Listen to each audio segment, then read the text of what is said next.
ஆண்களே, சகானாவுடைய கேள்வி, ஸ்கின்னோட சந்தோஷமா இருக்கலாமா, ஸ்கின் இல்லாம சந்தோஷமா இருக்கலாமா, ரிமூவ் பண்ணி சந்தோஷமா இருக்கலாமா, ரிமூவ் பண்ணாம சந்தோஷமா இருந்தா கேள்வி.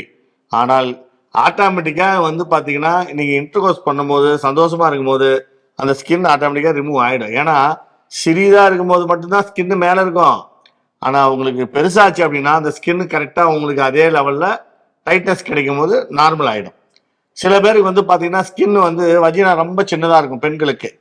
அவங்களுக்கு அந்த உறுப்பினுடைய தடிமன் பெருசா இருக்கும்போது உள்ள நுழையும் போதே பாத்தீங்கன்னா அவங்களுக்கு அந்த நரம்புகள் வந்து பாத்தீங்கன்னா அந்த ஸ்கின்னுக்கு உள்ள இருக்கிற நரம்புகளை கிழிய ஆரம்பிச்சிடும். அதனால நிறைய பேருக்கு வந்து யூரின் போனா எரிச்சல் வரும், தண்ணி பட்டா எரிச்சல் வரும்ன்றதுக்காக என்ன பண்றாங்க, ரத்தமே சில பேருக்குலாம் வந்துருது. அதனால அந்த ஸ்கின் ரிமூவ் பண்ணிட்டு சில பேர் வந்து பாத்தீங்கன்னா சந்தோஷமா இருப்பாங்க. சில பேருக்கு வந்து குழந்தை பிறந்துடும். பெண்களுக்கெல்லாம் குழந்தை பிறந்துச்சுன்னா பாத்தீங்கன்னா உங்களுக்கே தெரியும், பெண்களுக்கெல்லாம் குழந்தை பிறந்துச்சுன்னா வஜினா கொஞ்சம் கண்டிப்பா வந்து லூஸா இருக்கும். அப்படி லூஸா இருக்கும்போது ஸ்கின் வந்து ரிமூவ் பண்ணாமே உள்ள போய் வெளியே வரும். அதால வந்து இது ஒரு பெரிய விஷயமே கிடையாது. ஆனா கமெண்ட்ல கேட்டிருக்காங்க,